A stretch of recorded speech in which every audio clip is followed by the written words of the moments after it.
Hello, everyone. Welcome to another episode of the Launchpad Podcast by ACTO. This is a podcast series where we highlight change agents that are disrupting the life sciences industry and pushing the envelope in how to best bring out patient-centric technologies to market. Today, we have a very special guest. His name is Spencer Holt, and he is the head of commercial learning at AstraZeneca. Spencer brings a wealth of experience in leadership in various roles, and he is that transformative leader that we've all been talking about as the world adapts to COVID. More importantly, Spencer is also an amazing husband and a father of four, which makes him a total transformative leader. Last week, we talked a lot about crisis leadership and what are some of the themes that leaders today have to adapt to.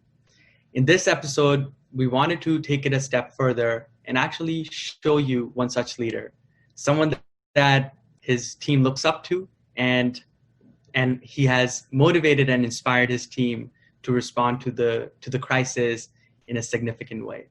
Without further ado, I'd love to introduce Spencer Holt. Spencer, why don't we start off by learning a little bit more about yourself, and we can dive right in. Hey, thanks, Parth. Really excited to be here today.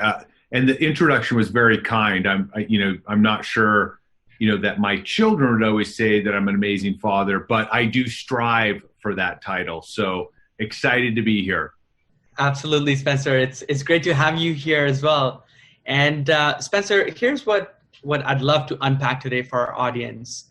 We've talked a lot about leadership in the times of crisis. We've also talked about future of learning in pharma as the world and the life sciences industry rewrites its code. And also change management is something that a lot of leaders are thinking about today as we go from a response and reactive mode to more of a rebuilding mode on the other side of COVID. So starting with leadership, one of the things that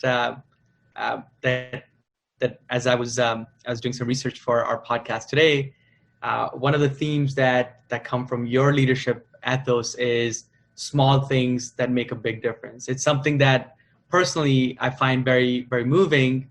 I know in the world today, we're all looking for quick fixes and secret sauces. As you put it very well, it's about making a difference through small actions and small things that make that big difference. What inspired you to come up with that? And if you don't mind sharing a little bit more about your podcast as well. Yeah, no, thanks for that. It's interesting as you described, I think, the leadership dilemma today of the changing landscape and how I think what leaders are faced with today is we used to be designed to plan and predict. Like we want to be able to have a strategy and be able to show what the next 5 years is going to look like. But with the volume of change that's occurring, the rapid transformation that technology brings, is today we actually, instead of plan and predict, we need to actually be more sense and respond. And as you think about that change and the skill set of what that means for us as leaders, we start to recognize that there really is no more a secret sauce that says, I can do this now for the next 30 years and I'm going to be okay. But I think as we sense and respond, as we try and as we fail and as we gather as much information as possible and we try things, that's really what's making a bigger difference and helping us navigate and succeed in these very what we'll call whether you subscribe to the VUCA, this this ambiguous and this constantly changing world. That's what happens, and that's kind of a little bit around what has started. One of the reasons why I started this podcast is that as leaders, all of us will do small things that make a big difference over time. And I think the most successful leaders recognize that as we apply little things and we learn them, we recognize there's some things that work, there's something doesn't, and we become much more intentional in how we go about bringing change, not just in ourselves or within our teams, but even broader in the communities that we serve in.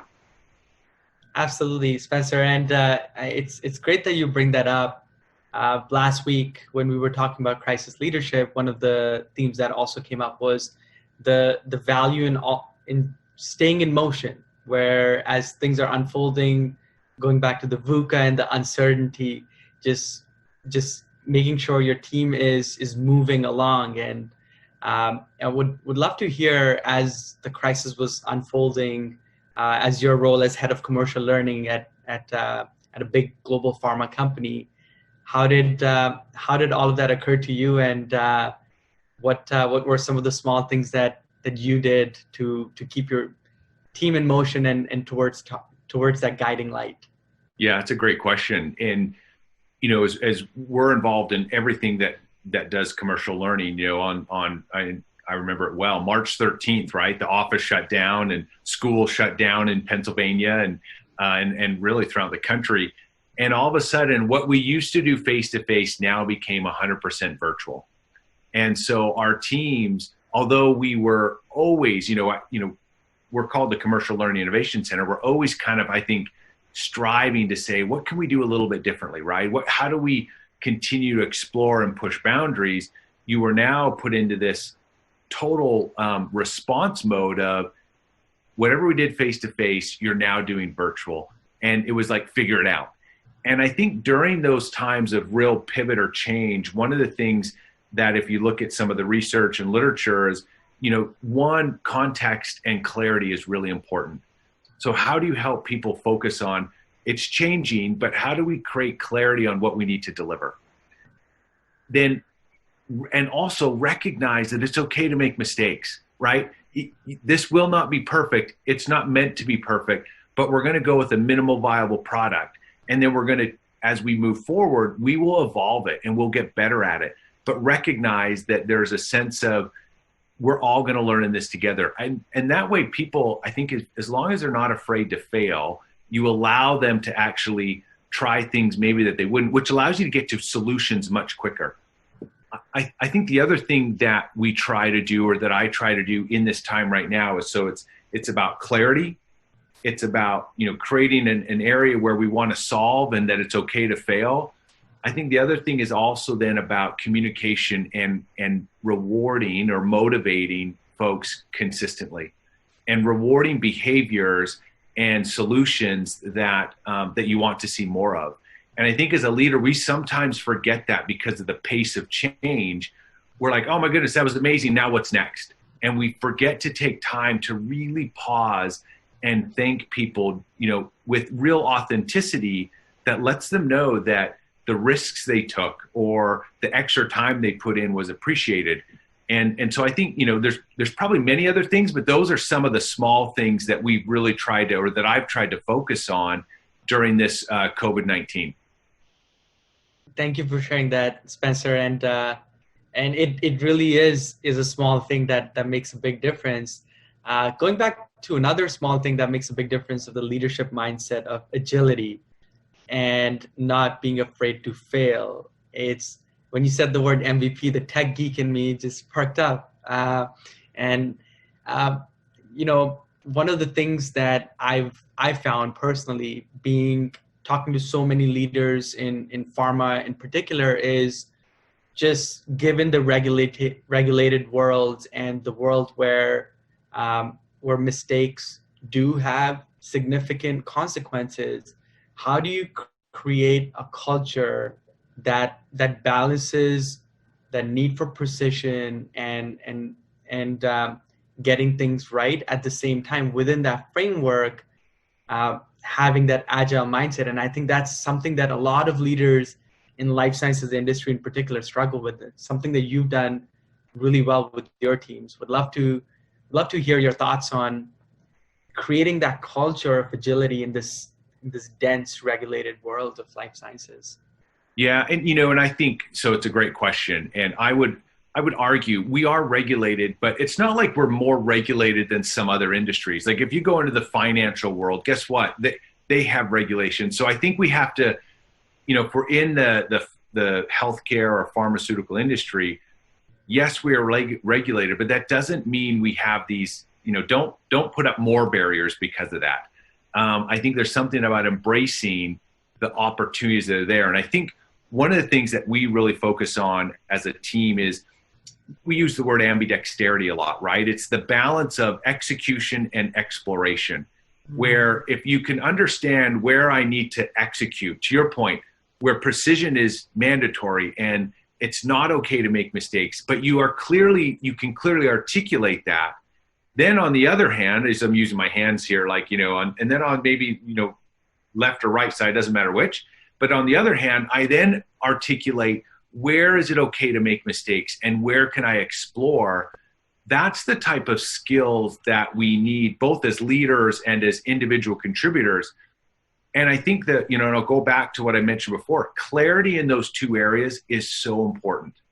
And when you can help people be really clear on where am I executing and then where am I exploring and making mistakes, that's where you find that balance in a regulated industry to be able to continually perform, but also enhance and explore and push boundaries of how we make things better.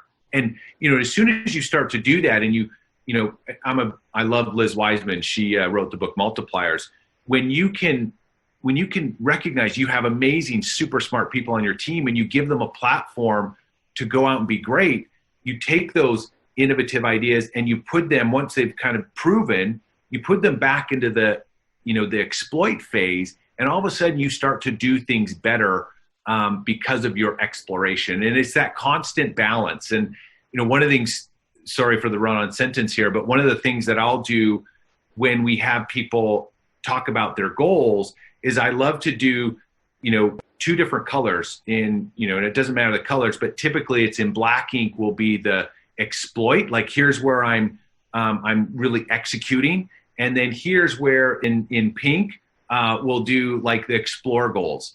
And it's funny as people start to recognize their own what space I'm working in, sometimes you'll see in the same sentence a two-colored sentence because they recognize it's now a little bit of both sometimes. But that type of clarity is what allows us to continually be innovative in a very regulatory industry.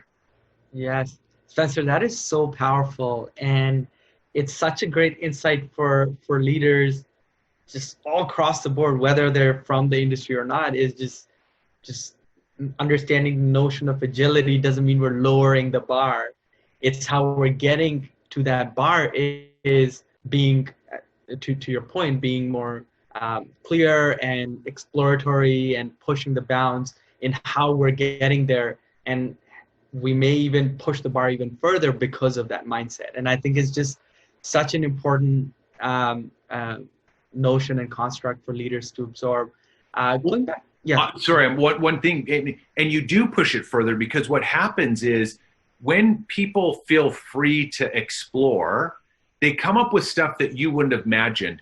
And if they never have that almost, let's say, freedom or space where they get to play, they don't do anything.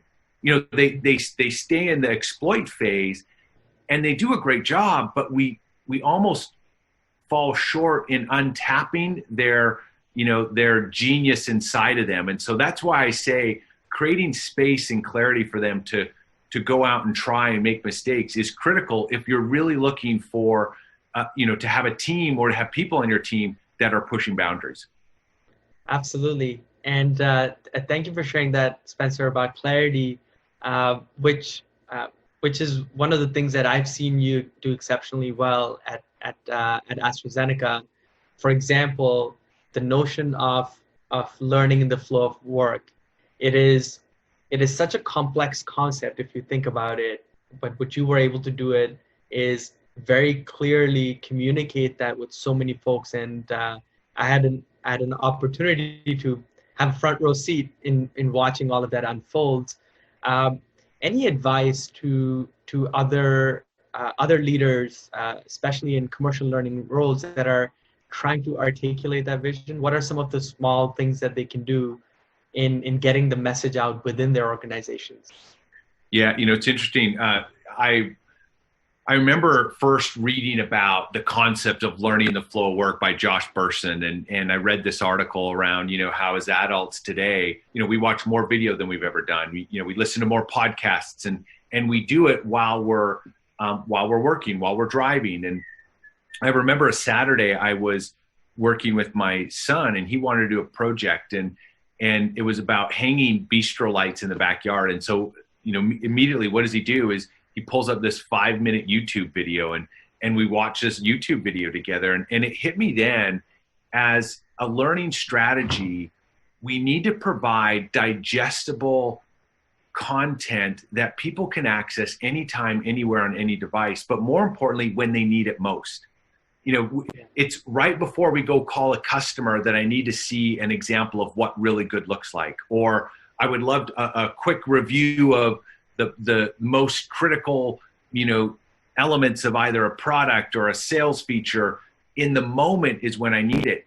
And as learning professionals, if we can provide the content that and understand that the experience is king, where I can then have a platform that allows me to grab it at the second I need it, that's when we really start to embrace development and this concept of learning in the flow of work. And we start to become a real partner with the business, because they see us as a strategic driver to performance, not just a training function that I come to when I need something. Absolutely. Spencer, thank you for sharing that, and a great story about the bistro lights. Personally, for me, my aha moment was about 5-7 years ago, before starting ACTO. Was this one evening I just binge watched so many tasty videos, where it's probably brunch time, that's why it's coming back to me, but these 30-second recipe videos, and you just end up watching so many of them. It's just short, bite-sized, obviously. What's interesting is, going back to AstraZeneca, one instance that really comes to mind is this one moment where a sales rep, they posted on the internal social media platform picture of them while having breakfast or brunch on Sunday morning, with their iPad there next to their hash browns and their scrambled eggs, and if you have your your clinical training content. Is that the pinnacle of learning in the flow of work on a Sunday? The reps learning at their own pace and sharing that with them. Yeah. I don't. It might be the pinnacle for that individual, right? So for me, if I'm going over clinical trial on a Sunday, I have failed, right? I mean, it wouldn't be for me, but maybe for that person. And I think that is the essence of, I think, our role as learning professionals, is to provide learning when people can engage in it. And I think that's what makes that post so great, is that person was able to do it when they could give 100% attention. For someone else, right, it might have been at 6:30 in the morning, or while they were in their car, eating lunch, preparing for something else, but they could take time. And I think as we continue to match what, if you think about the technology today, people demand information now when, at the second they want it. And now they also demand it at the highest quality, because if it's not, they'll go somewhere else to get it. And so I think what we're trying to do is say, how do we ensure that we help people get the information they need at the highest quality they can get it, so that also they then start to change their behavior to help them be more successful in what they're doing. Yes. Spencer, thank you for that. And in the theme of that behavior change, one of the posts that you had on your LinkedIn feed was about a book where they talk about willpower is not enough, and just white knuckling through the problems is not enough. So in that world where pharma is changing tremendously, and we expect our field teams to do things differently, what are some of the things you and your team are doing to help drive that behavior change, in addition to getting the information at the point when they might need it? Yeah, great question. I think what's so funny about, when you think about any large organization, sometimes change happens environmentally because of, there's something that just makes it change.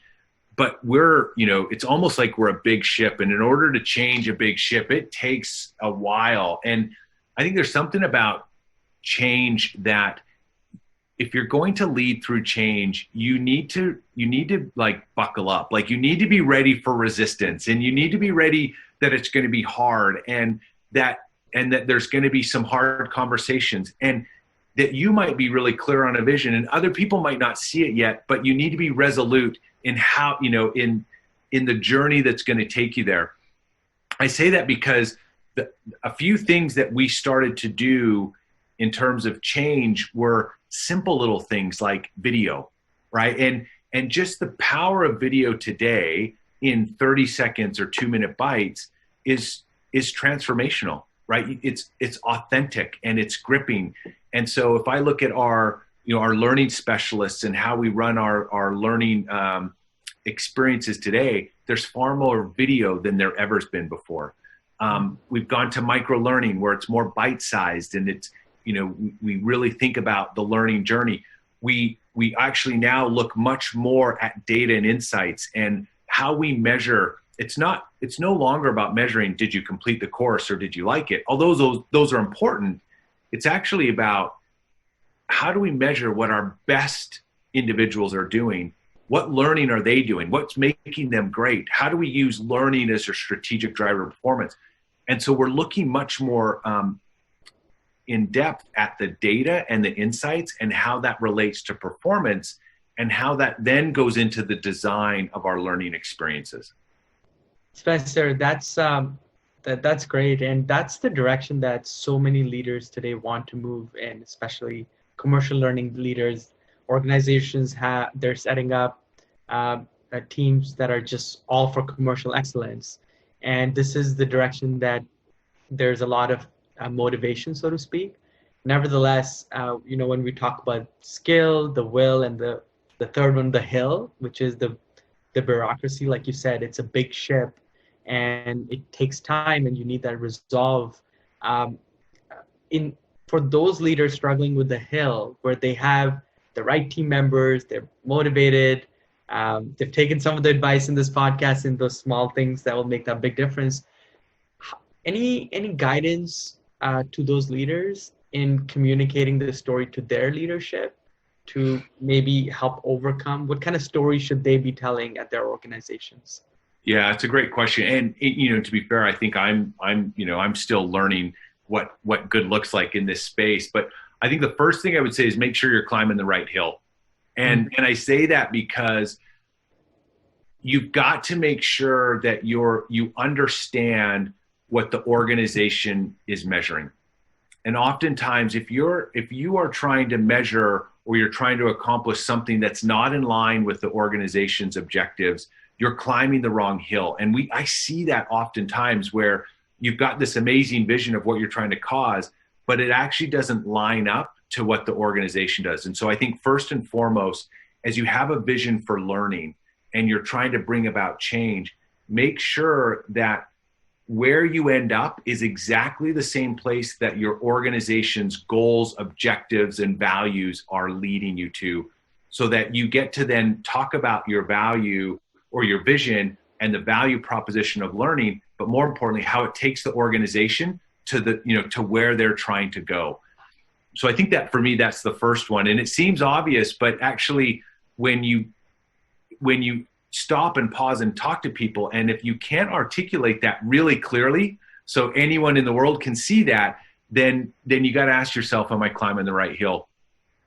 I think the other one for me is this, stakeholder management is so key here. It's about, how do you align with individuals that are going to also help, almost like wave the flag, but, when you're not there, they are strategically sharing and pioneering your efforts with you.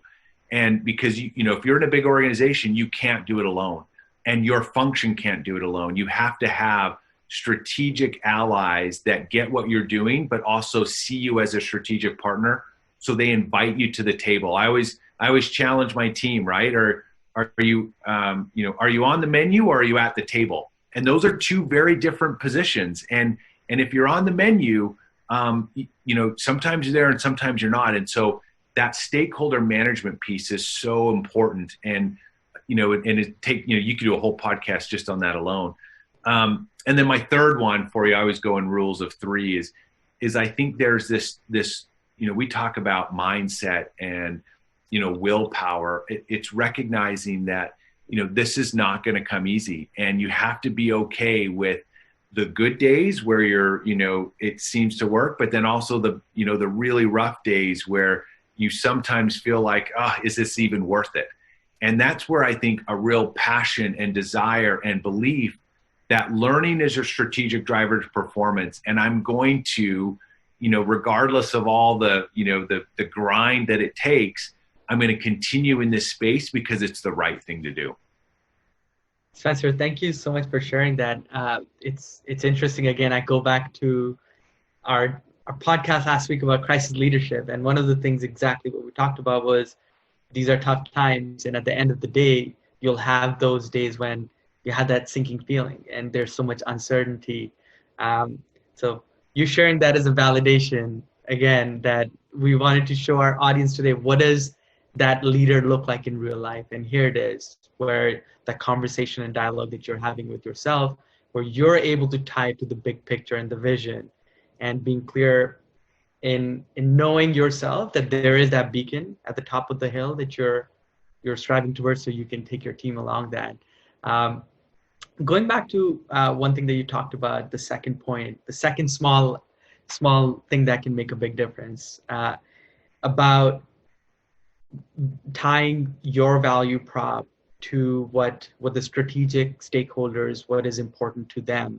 And in my experience, what I found is that at the highest strategic level, you have the leaders following some sort of macro tailwinds that help drive the discussion forward. And it's being part of tying your value prop or the project to those macro changes.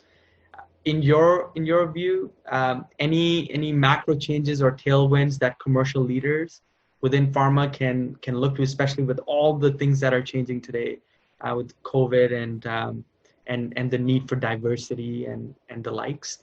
Any suggestion to those leaders? Anything that they can think about as they reflect this weekend? Yeah, so it's a great question.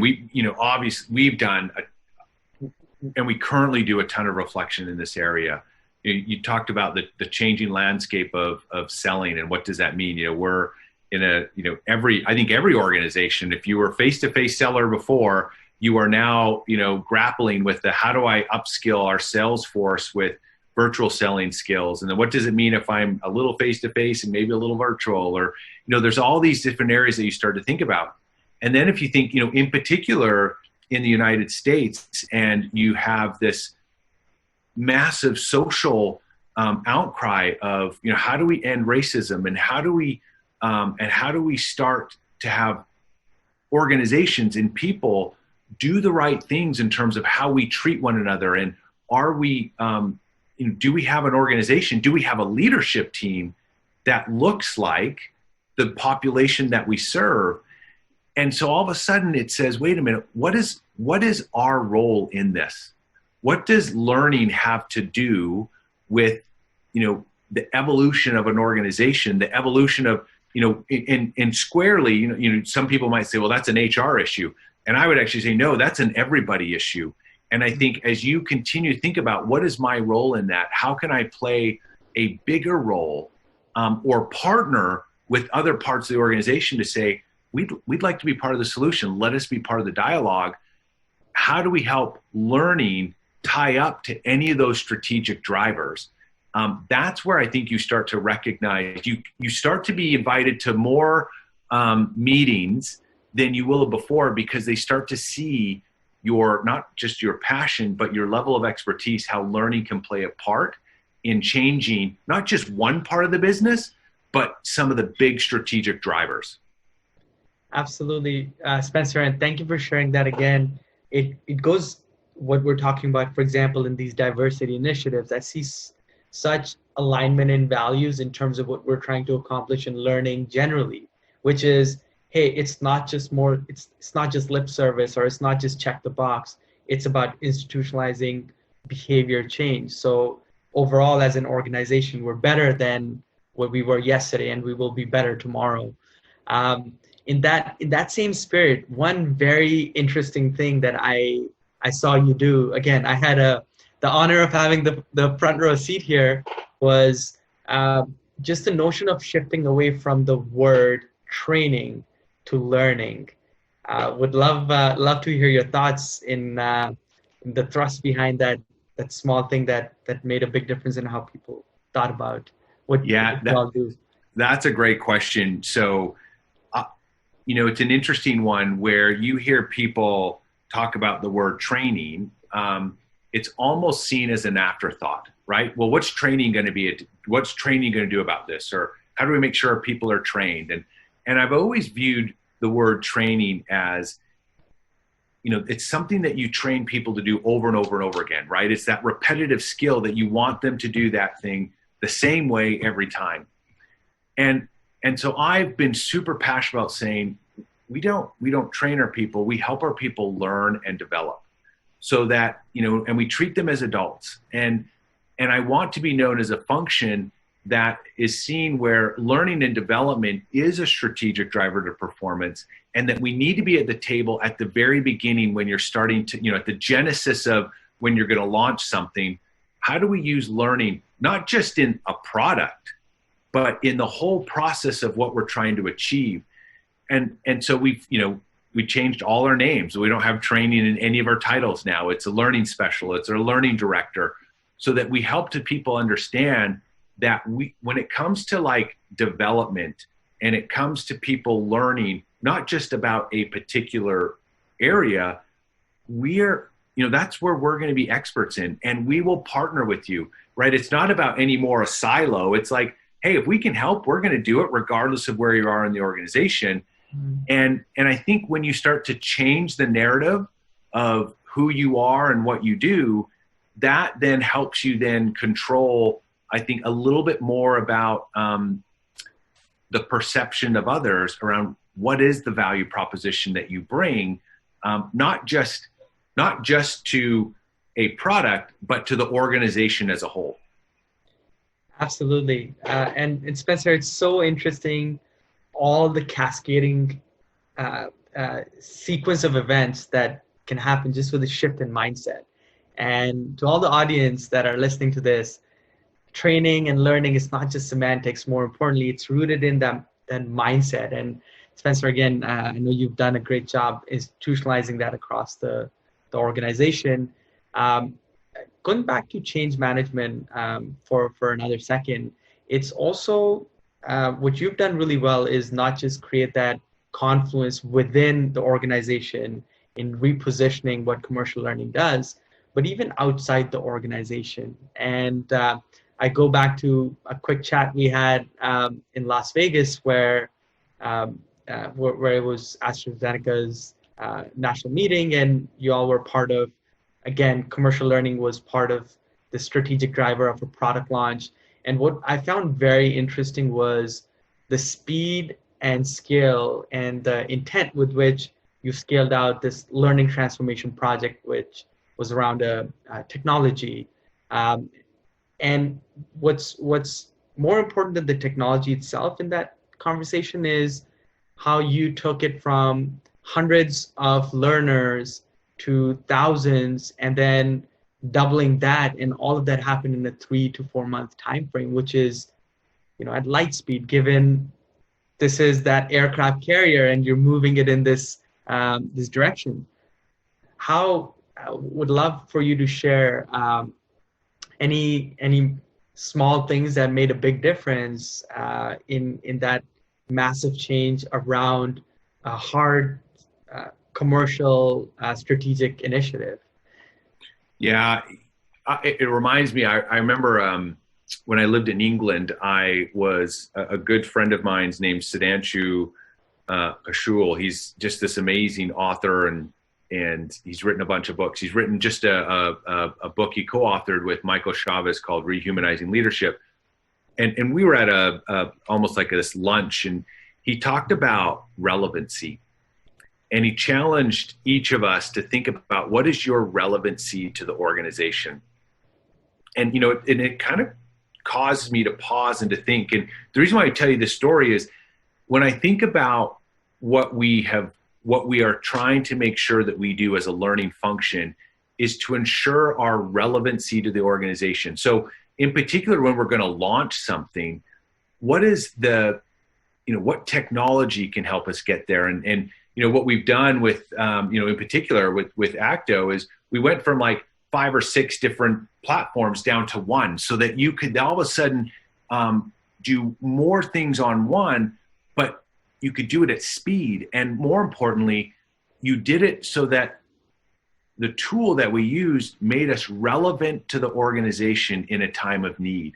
And as you can start to articulate that relevancy and how you're going to play a part in it, it then actually, that's what allows the speed of change. That's a little bit around one of the techniques I believe in this change management is if you can help the organization understand what relevancy you bring, whether it's a tool, it's a methodology, or in our case, it was a little bit of everything, right? We changed platforms, we changed to micro learning, we reduced the number of systems so that we became relevant where our sales force could go to one place. And I think that's one of the ways of why speed can go, or why change can go quicker, is because the organization can recognize the relevancy to the solution and they adapt it much quicker. Spencer, thank you for that. And as part of that conversation, what I found was also very interesting was how you brought in an agency partner, Axiom, into the equation. And we had a nice name for it. We called it the AAA initiative. The thrust of this dialogue obviously is not to harp on that. What I think is it serves as a really good template of what, and to borrow some terminology from you, is that what that total solution looks like for the industry moving forward. Would love to get your thoughts on the value of breaking down silos within the organization, as we all know, but even outside the organization where different partners can come together. Would love to just get your thoughts on that from a change management perspective. Yeah, I think, one of the things that I think is really important is to understand, right, is that, especially for me, like I am not the smartest guy in the world. And so there's something about ensuring that you can make sure that you are strategically aligned with thought partners and people that are outside your industry that can help you solve. And I think there's something also about ensuring, though, that your thought partners or your strategic alliances are also aligned with the same values that you have, so that you move forward in not just trying to get a project done.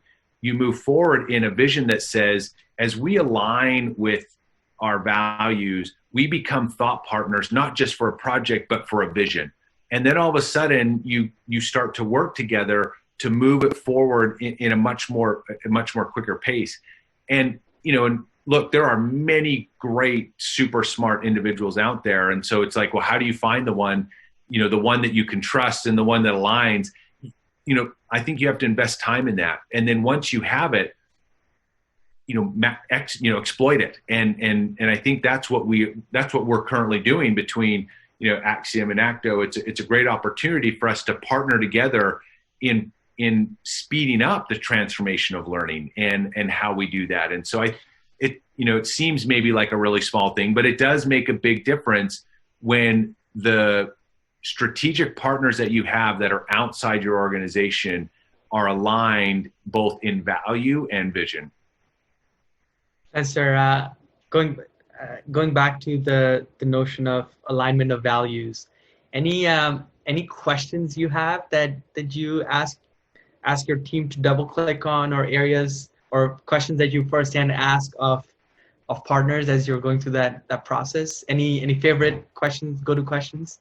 Well, value alignment. Yeah, at AstraZeneca, we're really clearly we've got our values aligned, right? And so what we do is we ensure that any outside partner is going to align with those values. But then there's also something, in my previous lives, is I've been a part of a couple different startups and have, some that went well and some that failed miserably. You start to ask questions around, what's your long-term strategy? What do you do if this happens? And so you get a real good sense of, oftentimes I don't listen for what I want to hear. I listen for the things that I'm not expected to hear. And so you want to make sure you can trust the individual, but you also want to make sure they don't think the same way as you, right? Because otherwise, you want to have people that are divergent thinkers from yourselves, aligned in your values, but are also going to tell you when you're wrong or when you should think about something different. And so those are the things that I look for in an interview, is not always like-minded thinkers, but more are they willing to challenge and question when I should be. Yes. And Spencer, as you share that, I'm thinking that's a perfect example again of how that leadership mindset manifests itself in the day-to-day. And going back to our discussion around why the world needs more diversity than ever before, it reflects that leadership mindset and construct reflects itself in so many different ways, and in just your being as a leader. I find that very interesting. It's fascinating. I've done even a lot of, oftentimes in big organizations, you can become very intrinsic in, where you're searching for ideas. And there is something about ensuring that we're very extrinsic, or we're looking at thought partners outside. But then to your point, there is something about, do we have diversity of thought on our teams? And are we surrounding ourselves? Human nature is you're going to surround yourselves with people that think like you and maybe look like you, but agree with you. And I think as leaders, we have to resist that natural urge of aligning ourselves with like-minded thinkers, but instead build a team that doesn't think like you, and that is based on, yes, they're a top performer, but more importantly, they're going to challenge me when I need to be challenged. They're not afraid to call things out. And that's oftentimes really hard to do. And that takes a lot of courage, but, I include myself in this. I need to do more of it, but I think the world and we need leaders to do more of that. Spencer, I'm so glad you brought up that C-letter word, courage, because that was going to be my last question here. Is, we talk about leading change, we talk about taking an agile approach to it, and really pushing the bounds on diversity, and all these things in a world that is increasingly uncertain. It is difficult. How do we build up that courage muscle as leaders? Because it is tough at the end of the day. It is. I think there's a couple things. One, I think you have to educate yourself, right? Like, let's ensure that I look into the issues and that I understand them. The other day, my daughter, who is 16, she's amazing and is a great example of me about being informed on social issues, because she reads and she tries to understand, so one, understand what the social issues are, understand what diversity looks like, understand why conversations are hard to have. And then I think the next step is to have like this moment of self-reflection. Where can you get better? And then how do you articulate that? In one of the, and I'm not I'm the first to admit I've done that. And it's interesting. I have a diverse team in male and female, but my leadership team is not diverse in race. And so I've said to myself, that's a miss on my part, and I have to do a better job of that. And so I say that out loud, because if I'm being truthful to the research and to what I'm really trying to do, it's an area I'm going to improve in. Each of us that are listening to this will have an area that you can get better in. But until you educate yourself, have a moment of reflection, and then come up with a plan. And then the other thing I always say is, have some people, you should have a coach or a mentor that you get to run these things by and say, hey, check me on this. Am I right? Am I thinking? Am I wrong? Am I thinking? But I think that for me is the courage process. And then the last thing I will say is, I think real courage also plays in when individuals are grounded in their own value proposition. And meaning, I'm a big believer in understanding your purpose in what you're trying to do as a leader, but what values guide your daily actions. And as you get crystal clear in your values, like for me, it's honest, it's kindness, it's learning, it's service, and it's having fun. Those things, if I can do those things regardless of the environment, that's what gives me courage to do the right thing and to self-reflect and be honest where I need to make some changes. Spencer, and all of us here, as we're listening to you and as we were watching you thrive as a leader and bring about change in the world, we admire your courage. And for me personally, that's where all of this comes a full circle. And that was the one thing that came to my mind when I heard and I read the title of your podcast, Small Things That Make a Big Difference. The vehicle through which we build courage is that exactly. I think it was Maya Angelou paraphrasing her, that courage is built over time through those simple daily actions. And that's where it came all together for me. And that's why I wanted to end this wonderful podcast on that note. So to all the leaders out there, be courageous, bring about change in the world, and do it through an agile mindset, leading change at your organizations, and committing to diversity. With that theme, Spencer, thanking you very much and sending you a warm virtual namaste from here in Toronto. Namaste, my friend. It's been an absolute pleasure. Thanks for having me. If you found value in our podcast and know of a change agent who is working to disrupt the life sciences industry, please nominate them using the form below.